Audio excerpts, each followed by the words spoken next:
I've been thinking for a minute about how I want to word this because I don't want it to seem as if I'm not taking the Bills game seriously or as if I don't care about the Week 8 game against Miami. Of course I do. Of course I'm taking it seriously. Of course I care. Of course I want them to win. But sometimes when I'm watching them, I struggle with this internal feeling of, can we just get to the end here, please?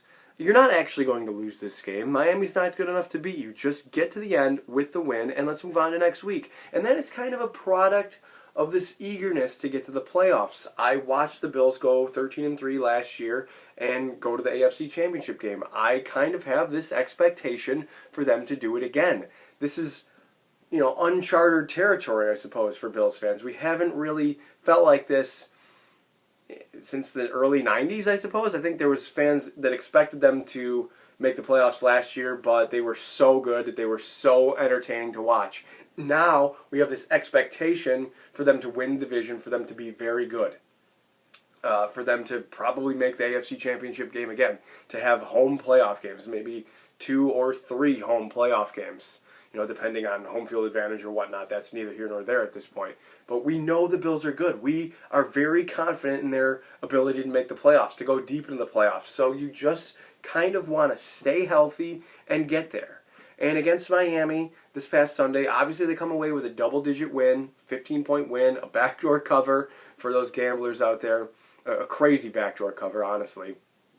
But for the first half, they're kind of they're toying around, and whether you want to say that's a result of the game plan or the Bills maybe not taking Miami seriously or the Bills maybe feeling the same way that I just described, maybe that's a possible thing, that's in their heads, like, hey, we're really good, Miami's not, they've lost 6 in a row, we're going to take the field and beat them.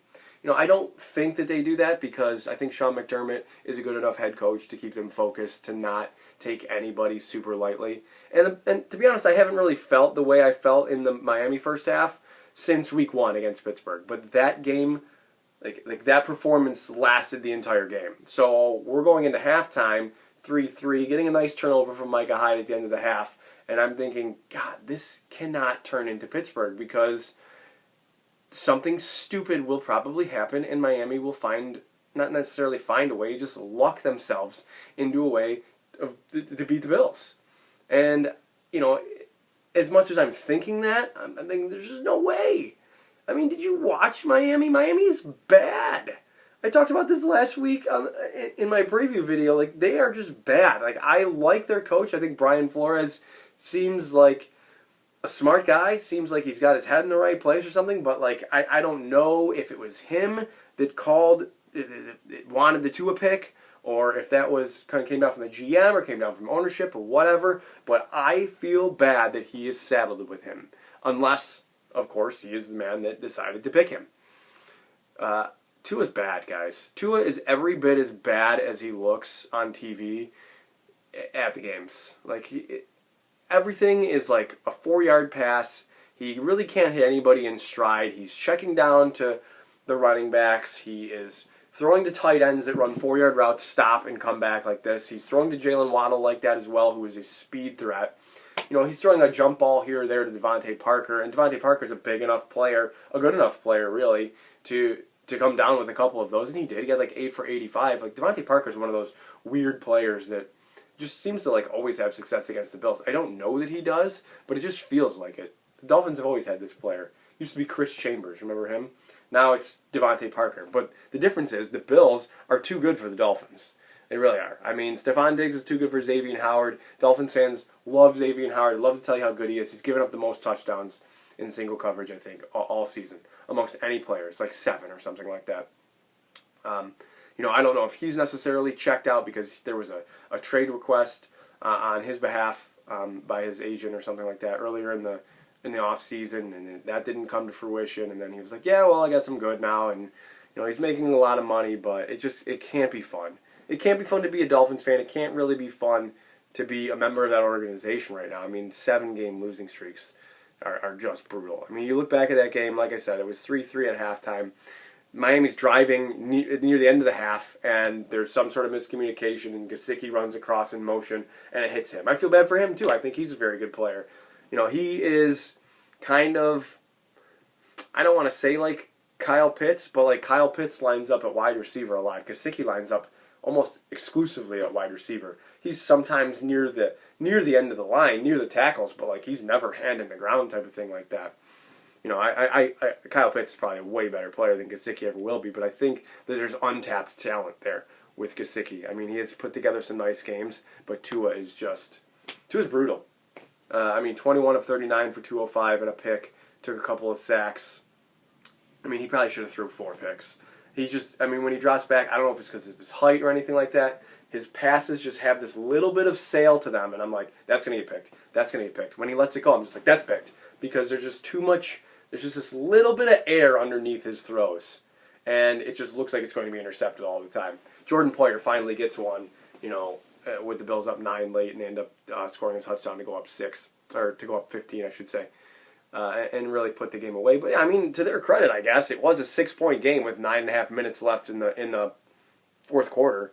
The Dolphins did lead a touchdown drive. I still didn't really feel threatened, I suppose. When the Bills went up 17-3 on the Diggs touchdown, I'm thinking, we're made here. Like, we're good. Like, just run the rest of this quarter out and we'll go home. The Dolphins put together their only successful drive of the game after that. I'm going to pull up their drive charts really quick, because they were not good all day. But that was a nice drive. 11 plays, 75 yards, 3 minutes and 45 seconds. They get the 2-point conversion. It's like, oh, wow, okay. I guess there's a game here. But then the Bills go on a 14-play drive, 59 yards, 6 minutes. There's a penalty near the end of the drive. I believe it was Feliciano I didn't really agree with the penalty. It was one of those, like, guys engaged high and Feliciano went low. I don't think that's really what it was. But, well, whatever. The Bills really only needed a field goal. After that, they kind of played for the field goal to go up 9 points, and then they kick it off, and 4 plays later they have the ball back because Tua finally gets intercepted. I don't know, because I was at the game. I heard the broadcast, or I was told that the broadcast said that you have to be optimistic if you're a Dolphins fan. About what? And he said it was Tua's improvement. Tua's improvement is leading 1.5 successful drives out of like 10 or 11. That's improvement for him. I mean, the Dolphins are destined to be bad. I think they need to break it down all the way down sooner than later. The trade deadline came and went, and if you expected more moves in the trade deadline, you played yourself. Like, I mean, was I checking Twitter and stuff? Of course. You're always interested, just in case something happens. But they put the kibosh on or Schefter did, put the kibosh on the Watson thing pretty early in the day, and the rest of the day was pretty uneventful, even for the Bills. I think that some fans were maybe thinking the Bills go trade for a tight end with the injury to Dawson Knox, maybe move one of their defensive linemen or bring somebody else in. And I want to give Brandon Beane credit. I certainly believe that he was talking to other teams, but it seems like nothing, obviously, nothing fit his fancy, so to speak. Anyway, that's pretty much it from the Miami game. I mean, the game plan from half to half obviously was a little bit different. I don't know why the Bills have this like obsession, or they at least started the game with this obsession about running the ball on like 2nd and long. They did it like 3 or 4 times, it seemed. Like, oh, well, incomplete on 1st down, or a swing pass here or there or something. Let's 2nd and 9 or 2nd and 10. Let's hand it off. Stop. Like, why? Why?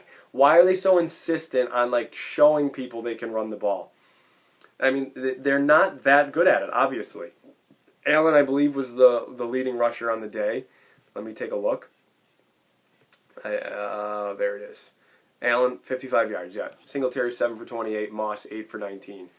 And they won by 15 points. Like, people just love to conflate this thing like, oh, well, if you run the ball like that against blank, you're not going to win. That's not true.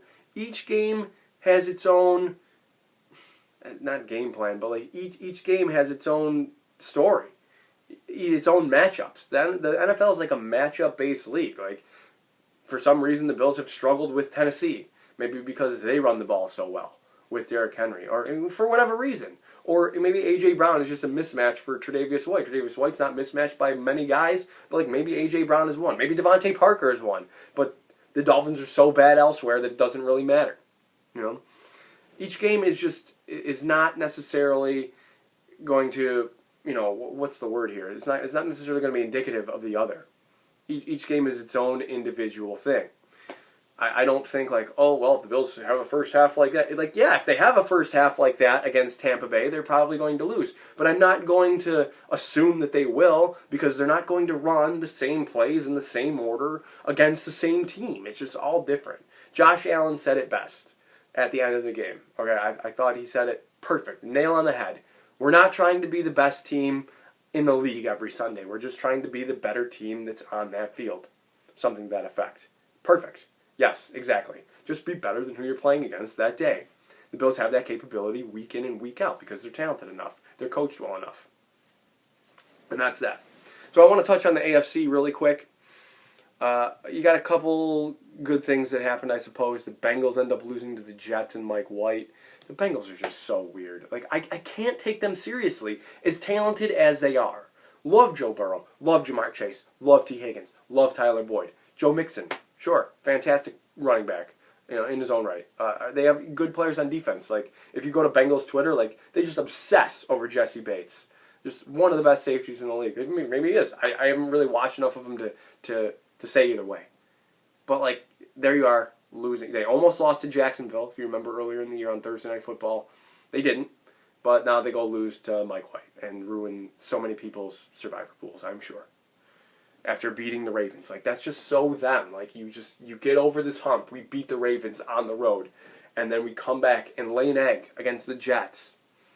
Until the Bengals prove me otherwise, they're pretenders to me. Like, that might be the type of team you're looking to draw in the wild card round. The wild card thing is stacked right now. It's important for the Bills to stay at the top of the division. They're 5-2. The Patriots are 4-4 now. So the Bills are technically a game and a half up, but 2 in the loss column, so that's good. But like the Patriots are 4-4, Bengals are 5-3, Steelers have won 3 in a row. They're back to 4-3. Browns are 4-4. The Colts are still in it. You would have loved to see the Colts get that overtime win over the Titans this past week, but Carson Wentz happened. Okay, so they're 3-5. They're out of it right now, but you still have like the Chargers at 4-3, the Chiefs and Broncos at 4-4. So Chiefs and Broncos are 4-4, Browns are 4-4, Chargers are 4-3, Steelers are 4-3, Bengals are 5-3, and the Patriots are 4-4. So I mean, there it is a very muddled, very murky wild card picture right now. So the Bills, if the Bills can just keep themselves out of that conversation, just like, hey, what seed are you going to be? 1, 2, 3, or 4? Really, that's really what it comes down to for the Bills. I mean, I've gotten this far in the video. I haven't really talked about this week's opponent. That's Jacksonville. What can stop the Bills from beating Jacksonville? They're a 13.5-point favorite or something like that. 14-point favorite again this week. The Urban Meyer thing in Jacksonville, to me, is totally worn off. I just can't imagine that situation lasting much longer, or lasting longer than the end of this season.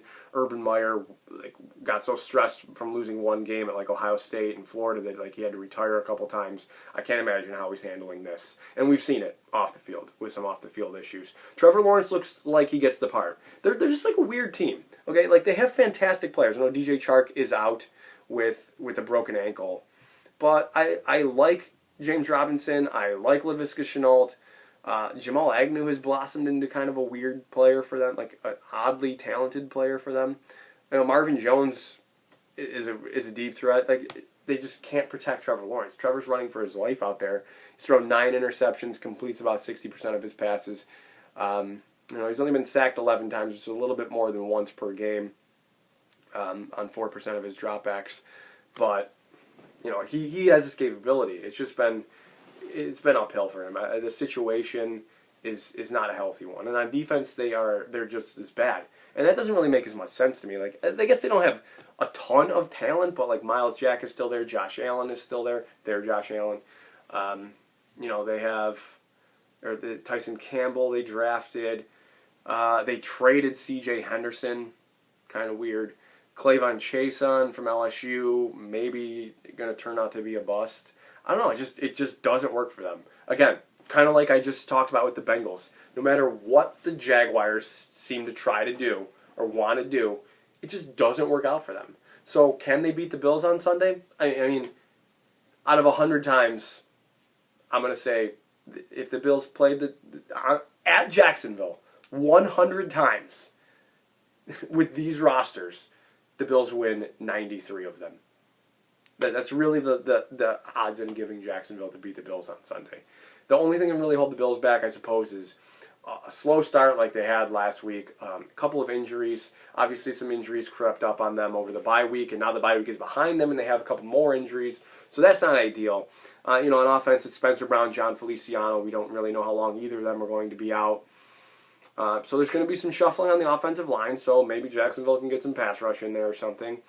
Jordan Poyer's not practicing in the middle of the week. I suppose I would expect him to play. He usually does. And then on offense, it's Beasley and Knox. A couple of the targets are taken away, but I think everyone pretty much has just as much faith in Gabriel Davis to step up and Isaiah McKenzie to play a nice role in his limited snaps.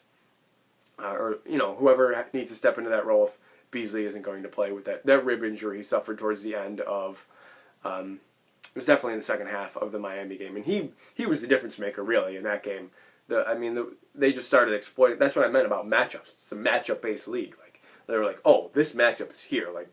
Whoever is covering Beasley, it was Igbenogany or whomever it was. I'm not even sure. It was just, Beasley just torched him. It was constant in the second half. And I think they even missed him a couple times. Beasley could have had 150 yards, but he just ends up with the 110 or whatever on 11 catches, 10 or 11 catches. Anyway, I'm going to pick the Bills, obviously, to beat Jacksonville. What's a weird number? The Bills have allowed 16 first downs this past week. I talked about this last week. They've done that 3 times in 7 games. Allowed exactly 16 first downs. Only once have they allowed more than that.